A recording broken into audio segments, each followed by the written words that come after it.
Well, thank you all for being here. We appreciate your presence and your participation in this event. We look forward to a day of conversations and dialogues.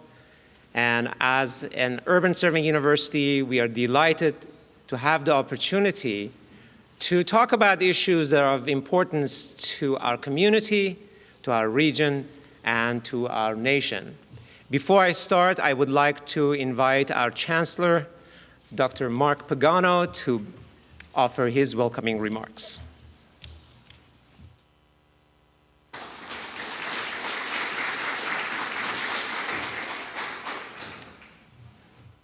Thank you very much, Ali.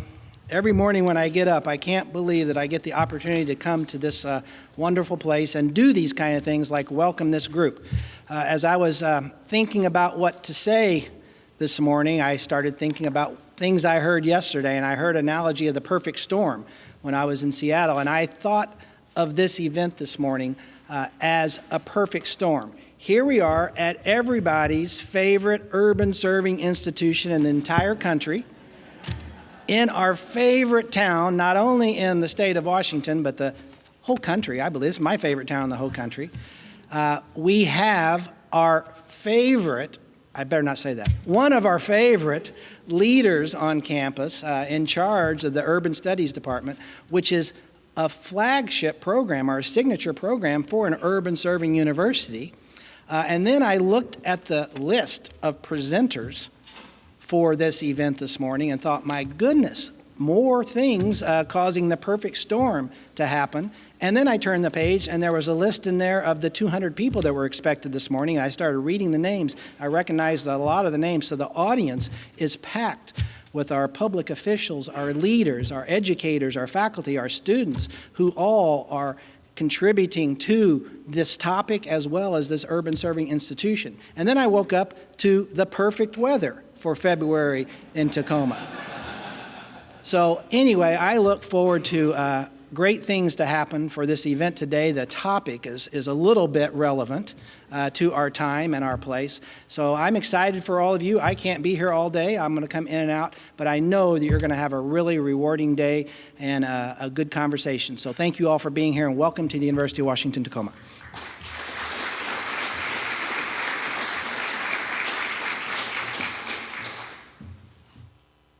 Well, once again, good morning. Thank you, Chancellor Pagano. He's always very kind and with his words, and thank you again for making this opportunity possible for this campus. My name is Ali Modarres, and I am the Director of Urban Studies Program. It is my privilege to host this event along with our faculty members and staff who work very hard every year to do this. This is our 7th one, and picking the topic, it was not a 7th-year itch. It was not that we were looking for arguments, but we are looking for dialogues. A part of what we decided to do this year was to pick an easy topic, and it looks like we picked an easy topic. It's not debated nationally at all. We're trying to elevate that topic to the maximum, and also to sort of create an environment in which we understand the role that we play in the national conversations that are occurring at this time. There isn't a part of this nation that isn't touched by that topic, that there isn't a part that somehow does not benefit or does not participate, at least in policy ideas about what we should do. And what we should do, I'll get to that one in a second, and we will see what the day is going to bring us. But before I start, I want to thank a number of supporters for this event. Specifically, I'm going to read out their names for you. Pierce County Regional Council. I want to thank our Milt Tremblay, who's right there. Thank you so much for your continued support. Corsmo Construction. We have Scott Ramsey here, I believe, and John, I don't know if he has arrived or not. AHBL, Sean Comfort. Where are you, Sean? There you are. Sean is quite a champion. He is the chair of our board for the urban studies, and every year rolls up sleeves roughly around April to raise funds for us for the following year. So thank you so much for all your effort throughout the year. City of Tacoma this year is a supporter. Ricardo Negura, I don't think he's here, but thank you, City. And also, our Councilman Marty Campbell is here, so thank you so much for your support. BCRA, Stuart Young. Where are you, Stuart? Dwyer, Pemberton, and Colson, FLT Properties, Gray Lumber Company, Helix Design, New Land Communities, Conversations Regarding Tacoma, and a group of scholars who now have formed what is called Urban at UW. These groups and many others support us. And the one other element that, oh, where's the keyboard here? I also want to thank, wasn't set up. I also want to thank Columbia Bank, particularly for providing support, scholarship support for our program. This allows us to support students who, at times, it's very difficult for them to participate in higher ed and the cost that's involved. So thank you to Columbia Bank.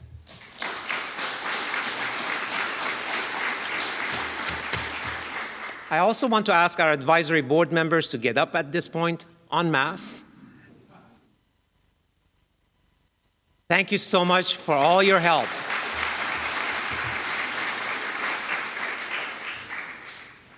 They work hard, they are my bosses, and they make sure I behave myself. So if you think this immigrant is well behaving, that's due to them. Faculty of Urban Studies, couldn't have asked for better colleagues and more collegial. Thank you so much for all you do. For those of you who are in the room, wave so people can see you. So thank you for all that you do throughout the year for our students. There are a few other people that I need to thank. Ms. Julia Smith, our administrator, Carly Johnson, who basically is the organizer of everything we do, and Ms. Sarah Cutting, who is our student advisor. Without the three of them, I would be in serious trouble. So thank you so much for all you do and your support.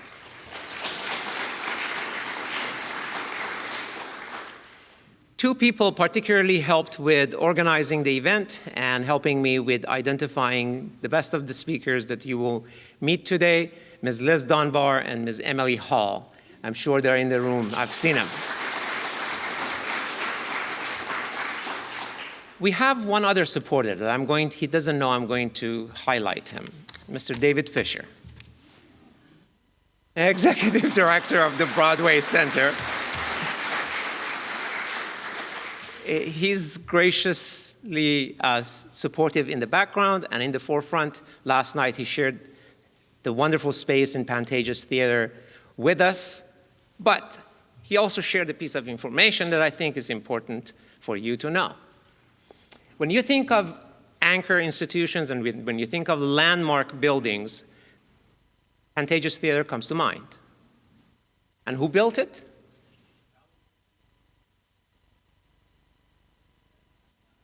There you go. That's how we roll, us immigrants. Like that. Actually, it is fascinating that almost 6 years ago, Forbes magazine published an article, sort of, the immigration issue has never been a non-issue. It has always been an issue. But there was an article published by Forbes magazine that basically said that 40% of the Fortune 500 companies in this country were established by immigrants and their children. The collective revenue of those companies is higher than the GDP of all other countries but the United States. So hang on to that one before I talk about our region and what's going on. Today is a very important day. I feel sort of conflicted because this is the National Day Without Immigrant Walkout. I felt like I should walk out and hand the microphone to whoever wants to run the show, right? But you're here, I'm here, and my Middle Eastern culture tells me I have to be a gracious host, so I will not walk out on you. But immigration, let me get back to that topic. One of the issues that I have found quite interesting is that my 40 years, roughly, of being United States, this topic has never gone away. And I came here to study design, and I couldn't wait to design buildings and cities and parks and so on. And I found myself at one point that I changed. Something changed. And that change was that the way immigrants use space is very different than the way the general public does. And so as a designer, I became obsessed with why parks were being used in a particular way. That why is it that every time I went to a park, there were Latinos in the park playing, having fun, or Asians in the park playing and having fun. And the native-born were largely missing from those spaces. And one of the major issues that comes to mind is that eventually, as an immigrant, I went from studying buildings and parks to studying myself. So in one way, I was shifted from design into immigration. And now, immigration, it's an interesting one. Once you start reading the history of the United States, you realize there hasn't been a time that this nation hasn't obsessed over this. For a nation of immigrants, we've got a lot of issues. And we don't seem to have ever resolved it. It started before the revolution. It continued after the revolution. And what became of us, this whole issue, is we could not somehow resolve it. We dealt with Irish in a particular way. We dealt with Germans. We dealt with Chinese. We dealt with Asian. We had the Asiatic Barred Zone, the Dillingham Commission, the eugenic movements. I am going to go down the list. 1924 Immigration Act against Mexican population, again in 1920s, in 1930s. We did so badly that it's one of the first decades in the history of the United States where more immigrants left than they came in. Italians, Eastern Europeans, Southern Europeans, every group in every phase benefited from that anti-immigration narrative. And you continue all the way through to World War II, after World War II, and this thing goes on. We invited Mexican labor to the United States when we needed them. We shut the door down when we no longer needed them. We are not alone. French do that they try to do the same thing as well with their North African immigrants. However, for a nation of immigrants, this is the most interesting behavior. It's a legacy that's as old as America. And so here is me talking to immigrants and immigration issue, and I'm afraid I do not have any alternative facts to offer you, so I am going to stick to the facts for now. No data describes the history of the United States better than this graph. In 1820, we started collecting data on immigrants, and what you're seeing is annual immigration throughout the history of the United States all the way to 2016. Every phase of American history is reflected in this graph. Every time we got upset, we took it out on this group. So, a part of me thinks that it is more than the issue of immigration. It's also the obsession with another topic, race. That we have somehow conflated the two, and we cannot divorce the two from each other. So in some ways, when you look at this data in 2015 for the first time, the population under the age 5 outnumbered native-born, the non-Hispanic white population. And that means 2015 was a marker year for the history of demography in this country, in which we shifted from a non-Hispanic white majority to minority population collectively. So to what extent is immigration a part of that discourse? So let me highlight what I'm going to sort of kick off the day with.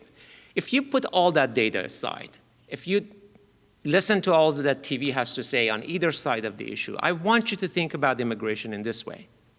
It is not about what they do to us and what we do to them. It is about what they do for us and what we do for them. And that's the theme. I fundamentally think that the discussion on immigration in the United States has to shift from that element of 2 and 2 to 4 and 4. And that's one way to proceed with this conversation. And today's conversation is about that. It's about what immigrants have done for us and what we can do for them.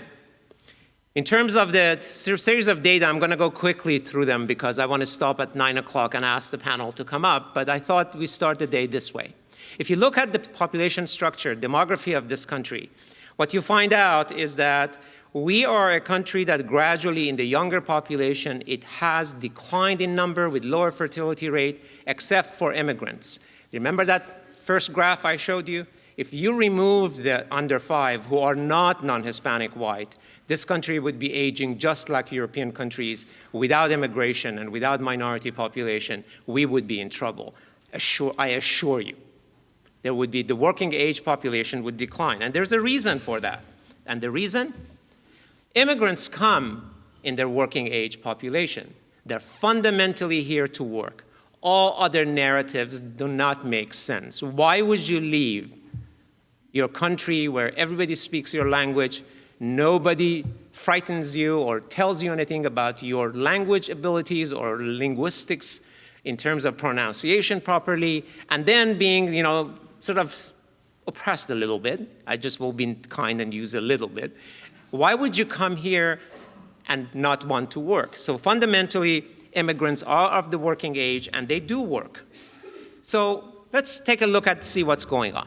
Our foreign-born population, let me bring us local. Our foreign-born population has been growing nationally. We have gone gradually from 4.7% of the population in the United States to 13.2 in 2015 and growing. And in terms of our region, Washington has been growing rapidly and also matching the nation. But King County, I want you to notice the King County percentage. King County has absorbed a significant number of immigrants over the last 3 decades. We are at 9.7%, and I'll get to that why. In terms of numbers, we essentially at the point at the state of Washington, about 1 million immigrants now live in it, and for King County, it's a little over 400,000, and for Pierce County, it stands about 80,000. Why do you think immigrants come to the United States again? To work. And they will go where they find work. In terms of who is here, though, you probably are going, wait a minute, the Latino population have grown. They have grown, 112% since 2000. You see the non-Hispanic white? Look at their growth. Without Latinos and Asians, this region would be shrinking too. And this is how the growth has happened since 1980. 80, 90, 2000, 2010. You see that? Along I-5 corridor, but notice the other one, Bellevue, Renton, and all the technology corridor that we have. Look at the manufacturing up in Snohomish and see where the foreign-born population are. And look at East and South Tacoma and notice the population that resides just in one town north of you, which is Farrell Way. And if you go to Farrell Way, you can actually observe that. So in some ways, what has happened is what we call a bifurcated market. Majority of American cities now are seeing this bifurcation. The high-end medical technology, high professional, highly skilled, and then the service economy that goes with it. There's a reason for that bifurcation. It creates a sense of community for foreign-born population too. They like to engage with the larger community as a whole. And for us, for Americans, there is an obsession with one aspect of ethnic, and that's food. So in some ways, our food apparently is very tasty. So that's where we are. The bifurcation creates a whole community. Now, let me give you a few statistics so I can demystify a couple of things and a couple of myths out there. I would just want to destroy them very quickly. One is that immigrants are not educated. Au contraire. Here is Washington and US, and you notice that basically if we don't match you, we do better than you. How's that? Now I'm taking pride in that. If you notice in Washington, there are a higher percentage of immigrants within the immigrant population. Close to almost 18% of them have a bachelor's degree, almost 10% of them master's degree, and doctoral degree is about 2%, more than the native-born share. We also do really well when we look at occupations. We are in everything: communication, health services, medical services, food services, cleaning services, construction, production, transportation. And I want you to notice something. We work. We don't collect social benefits without working. Pierce County and King County. Look at something here interesting. This is the difference in economy. We still have high school degrees at a higher rate. But compare Pierce County and King County. In Pierce County, we do well. 14.5% have bachelor's degree, better than the native-born, higher in professional degrees, higher in doctoral degrees. But King County tends to do so much better in the higher degrees, meaning we also go where the jobs are and they pay well. Within group occupation for Pierce County and King County, notice the difference between the two. In King County, there's a higher representation in a number of categories, including health services. In Pierce County, this is one of the benefits of the immigrants to this community. Higher representation in medical services, higher representation in health services, and yes, food services as well, cleaning services as well, personal services as well. So when we say a day without immigrant, we really mean it. This has an impact if everybody walked out. And in everything else, in production, in transportation. So there's significant contribution. A few statistics, because I'm 2 minutes away from being pulled off the podium. American Immigration Council produces statewide impact of immigrants in economy, with 13.5% of foreign-born in the state of Washington. 15% of all business owners in Washington are foreign-born. $2.4 billion in total net business income. There are 46.3% of immigrants are natural citizens, and they vote, so be nice to them. And so what we begin to look at by group, Latinos and Asian in Washington have purchasing power of $44.7 billion. Undocumented immigrants paid $300 million and change in Washington state and local taxes, and the numbers go on. But here are a couple of things to leave you with. Economic contribution. The 2014 purchasing power of Asian population in Washington totaled $26.4 billion, an increase of 791% since 1990. Latino buying power totaled $18.3 billion, an increase of 806% since 1990. And these are all not calculated by me, by economic folks who do this on a regular basis. Immigration boosts housing value in communities from 2000 to 2010. American Society of Council of Americans estimates that the value added by immigrants to the price of the average home was more than $12,000 in King County, and just a little bit about a third of that in Pierce County. Here's the interesting one. I'm going to channel one of my colleagues from California. Think about who will buy your house. In 20 to 30 years, without immigrants, you will have to pass your house to your children. If you have more than one, what would you do? Undocumented. The numbers for undocumented are startling. There are multiple ways that multiple organizations calculated, but the contribution of undocumented is significant. And in fact, if the undocumented were helped to become legalized, to become citizens, their contribution would even be significantly more. Foreign students, and they're not here to stay. I'm an accidental immigrant. I came here to study and go home. Something happened on the way here, and so here we are 40 years ago. I don't know where I took the wrong turn, but the right turn. I love being here.